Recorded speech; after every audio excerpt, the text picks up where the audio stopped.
memberikan sebuah nasihat kepada para sahabatnya pada saat itu, sebagaimana termaktub dalam hadis yang diriwayatkan oleh Abdullah bin Mas'ud, semoga Allah meridhoi kepadanya, qala, dia berkata, hadzan nabiyyu sallallahu alaihi wasallam haddan murabba'an. Nabi Shallallahu Alaihi Wasallam membuat garis 4 persegi atau persegi 4. Wahadon pil wasati kharijan minhu. Lalu membuat garis di tengahnya dan di luarnya. Wahaddo khutatan sigaran ila hada. Lalu membuat lagi garis-garis kecil di samping garis yang berada di tengah.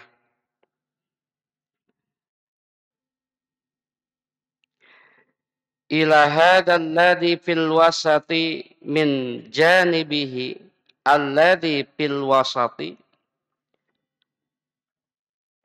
Lalu beliau bersabda,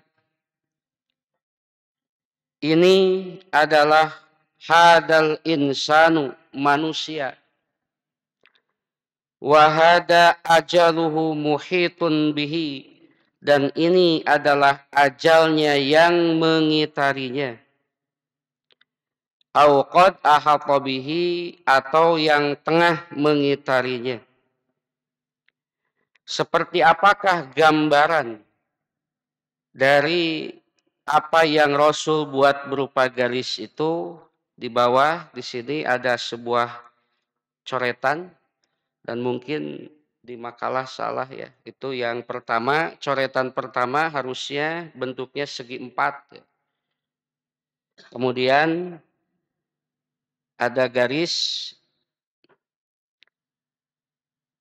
itu ada garis ya Pak ya, anu ada makalah. Nah, itu lepat karena segi 4 itu garis melengkung gitu. Nah, di antara keempat gambar ini atau kelima gambar ini, Rasul membuat sebuah perumpamaan agar mudah untuk dipahami. Bahwa ada yang titik hitam itu di tengah, itu merupakan manusianya. Lalu persegi 4 yang mengitari itu yang dimaksud dengan ajalnya. Lalu ada garis-garis kecil, baik yang ada di dalam ataupun yang ada di luar, itu diantara bagian tentang al-amalunya, angan-angannya, dan juga bagian dari sesuatu yang akan menimpa kepada manusia, apakah kebaikankah ataukah keburukankah. Namun kalau diperhatikan dari bentuk garis ini, yang jadi titik permasalahan ialah yang persegi 4 yang mengitari manusia itu sendiri. Yang dimana yang persegi 4 mengitari manusia itu sendiri merupakan ajal manusia yang tidak akan pernah bisa dipungkiri. Mau tidak mau akan terus mengintai manusia. Maka oleh karenanya, kenapa Rasul mengungkapkan, beliau melanjutkan, dan yang di luarnya ini adalah angan-angannya. Jadi dalam persegi 4 ini, lalu di luar ada garis-garis kecil, ini adalah angan-angannya. Kalau dibahasakan dengan bahasa sekarang, kenapa angan-angan ini sungguh sangat tidak disarankan? Karena dengan angan-angan ini, secara tidak langsung, kita memikirkan sesuatu yang di luar dari jangkauan kita sendiri, bahkan mungkin menembus batas, tidak terikat. Yang akhirnya, dengan keasikan dia berangan-angan, dia tidak menyadari terhadap waktu yang terus mengitari dia. Salah satu yang terus mengitari dia yaitu tentang ajal yang akan menjemputnya. Dapat dibayangkan kalau seandainya manusia ini tersibukkan dengan angan-angannya, bukan tersibukkan dengan amal kebaikannya, yang akhirnya di saat ajal mendatanginya, padahal dia sedang berangan-angan, apa yang akan terjadi? Tentu kerugian yang akan dia rasakan. Kenapa kerugiannya akan dia rasakan? Karena waktu demi waktu dia habiskan bukan untuk mewujudkan kebaikan, tapi waktu demi waktu diwujudkan hanya dengan angan-angan yang tidak akan ada pengaruh untuk menambah kebaikan baginya. Oleh karenanya, beliau mengatakan, sedangkan garis-garis kecil ini adalah hal-hal yang merintanginya. Bila dia luput dari yang ini, maka akan terkena oleh yang ini. Dan bila luput dari yang ini, akan terkena oleh yang ini. Artinya, manusia tidak akan pernah terlepas dari apa yang diungkapkan dalam gambar ini. Ketika dia tersibukkan dengan angan-angannya, ajal terus mengitarinya. Kebaikan dan keburukan, takdir baik dan takdir buruk terus mengitarinya. Yang tidak akan pernah lepas pada diri manusia. Selesai dari kesedihan akan datang kesenangan. Selesai dari kesenangan datang lagi kesedihan. Apakah kesedihan yang berkaitan dengan fisiknya? Apakah kesedihan yang berkaitan dengan hartanya? Apakah kesedihan yang berkaitan dengan jabatannya? Terus seperti itu perputarannya. Dapat dibayangkan kalau manusia tersibukkan dengan angan-angannya, maka apa yang menimpanya, kesedihan tidak akan menjadikan pahala baginya. Kesenangan pun tidak akan menjadikan pahala baginya. Kenapa? Karena tidak menyikapi kesedihan dengan cara yang benar, tidak menyikapi kesenangan pun dengan cara yang benar. Inilah yang dikhawatirkan oleh Rasulullah. Kenapa adanya ungkapan tidak diperkenankan untuk terlalu larut dengan angan-angannya. Tapi berbeda halnya kalau seandainya dia angan-angan ini hanya dijadikan sebagai bahan motivasi. Ketika dia hanya sebatas bahan motivasi, maka suatu saat ketika mengitarinya kesedihan dalam urusan hartanya, dia akan segera menyikapi dengan sikap yang benar, yaitu sobaroknya. Maka kesedihan yang dia rasakan akan berbuah kebaikan baginya. Begitupun sebaliknya, ketika kesenangan menimpa kepadanya, apakah kesenangan naik jabatan, kesenangan naik bertambah hartanya, kesenangan bertambah jumlah yang diinginkan yang berkaitan dengan materinya, lalu dia sikapi dengan syakar, maka tentu akan menambah pundi-pundi kebaikan baginya.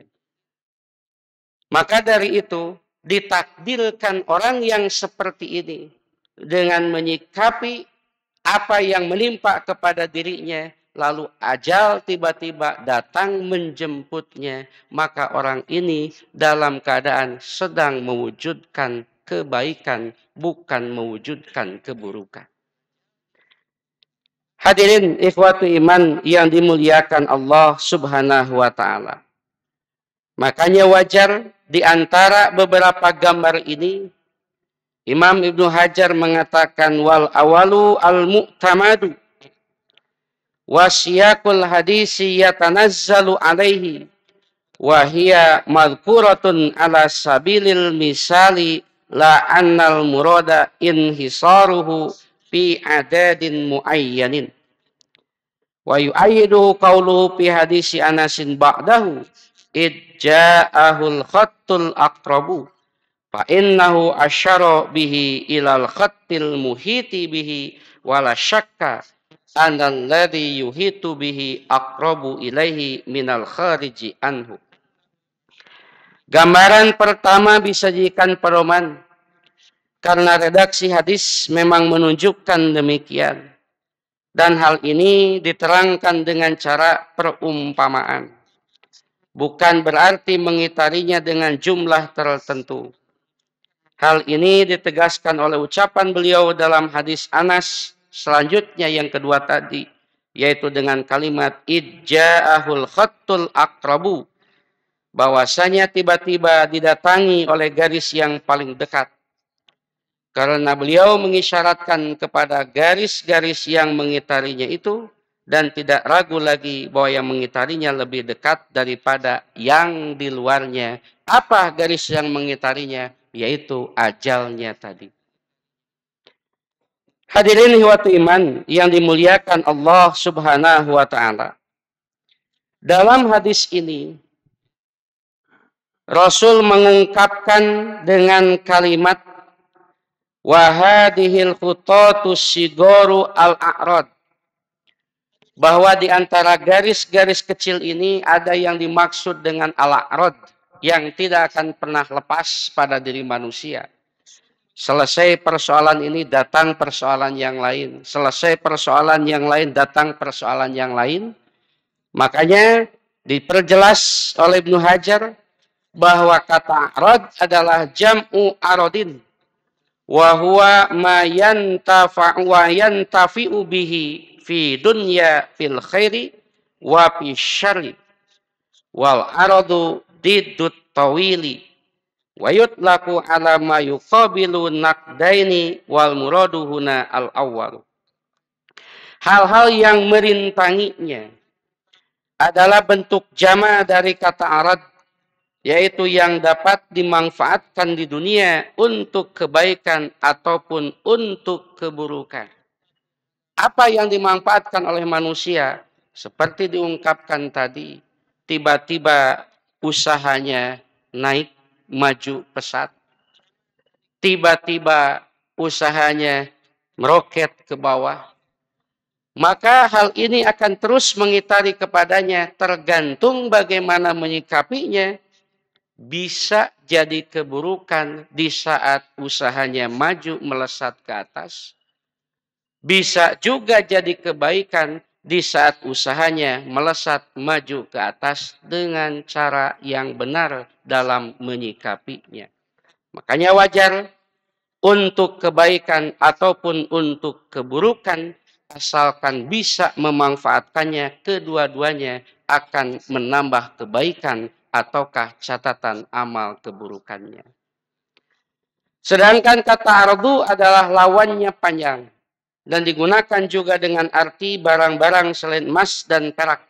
Sedangkan yang dimaksud di sini adalah yang pertama, yaitu al-a'rad, pengertiannya apapun yang berkaitan dengan dunia, apakah sesuatu bertambahnya harta, berkurangnya harta, bertambahnya turunan, berkurangnya turunan, segala sesuatu yang berkaitan dengan dunia, itulah al-a'rad yang kedua-duanya bisa bertambah kebaikan, bisa bertambah keburukan, tergantung bagaimana menyikapi dan memanfaatkannya.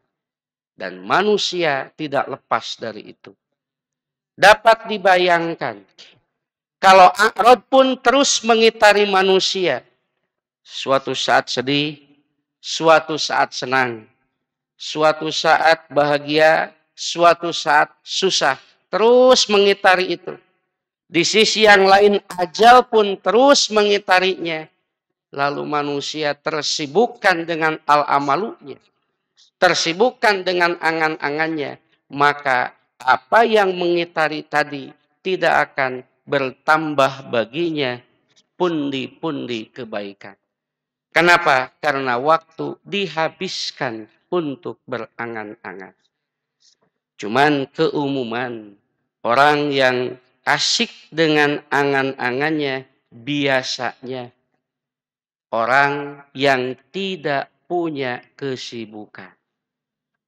Apakah kesibukan dengan aktivitas ataukah kesibukan dengan kegiatan-kegiatan yang baik ataukah yang buruk. Saking asiknya ngalamun nepi ka poho waktu sholat. Asiknya ngalamun nepi ka poho kudu bekerja. Asiknya ngalamun nepi ka poho ieu teh poe Jumaah. Maka dari itu, dalam hadis ini ada ungkapan nahasyahu ae asobahu. Maksudnya al-a'rad tadi akan senantiasa terus mengenainya. Wastaskalat hadihil isyaratul arba'u ma'annal fututo salasatun. Fakat wa ajabal karmaniu bi anna lil khatti dakhili i'tibaraini. Fal miqdaru dakhilu minhu huwal insanu wal khariju amaluhu wal muradu bil a'rad al afatul aridatul lahu fa in salima min hada lam yaslam min hada wa in salima minal jami'i wa lam tusibhu afatun min maradin au faqdi malin au ghairi dzalika bagtatuhul ajalu wal hasilu anna man lam yamut bis sababi mata bil ajali. Wa fil hadisi syaratun ilal haddi ala kisaril amali wal istidadi li bagtatil ajali wa abbara bin nashi wa huwa lad'u dati summi mubalaghatan fil isabati wal ihlaki. Keempat isyarat ini akan sulit untuk dipahami karena garisnya hanya 3. Maka Al-Karmani menjawab bahwa garis yang di dalam itu mempunyai 2 bagian. Yaitu bagian yang berada di dalam adalah manusia yang ada titik itu. Sedangkan bagian yang berada di luar adalah angan-angannya. Yang dimaksud dengan al-arad adalah musibah yang senantiasa mengincarnya. Bila lolos dari yang ini, belum tentu lolos dari yang itu. Bila lolos dari yang satu, belum tentu lolos dari yang lain. Bila lolos dari semuanya dan tidak tertimpa musibah lain yang berupa sakit, kehilangan harta, atau lainnya, maka dia telah diincar oleh ajalnya. Maka kesimpulan dari ungkapan ini, yang tidak mati dengan pedang pasti akan mati dengan ajalnya. Selain itu hadis ini mengisyaratkan anjuran untuk pendek angan-angan dan mempersiapkan diri untuk menghadapi ajal. Diungkapkannya dengan kata nasyu yang berarti gigitan beracun menunjukkan musibah dan kebinasaan yang besar. Hadirin ikhwatu iman yang dimuliakan Allah Subhanahu wa taala. Maka satu hal yang wajar, manusia dituntut untuk mewujudkan suatu amal yang bentuknya bisa dipertanggungjawabkan. Apakah amal kebaikan yang dia lakukan? Ataukah amal keburukan yang dia lakukan?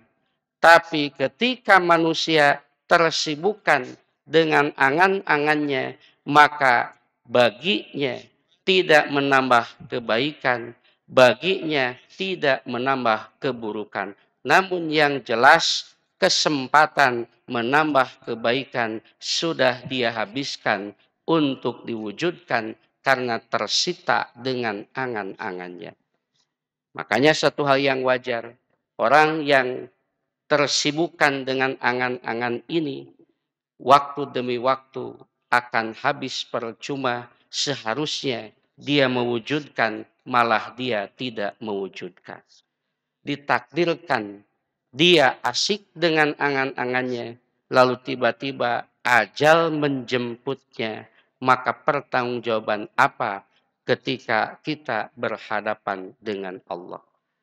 Berbeda halnya, sekali lagi kalau angan-angan hanya sebatas sebagai motivasi. Kalau saya begini, maka saya akan begini. Hanya sebatas motivasi saja. Lalu pada saat itu dia dituntut untuk segera mewujudkan, maka dia pun akan segera mewujudkannya.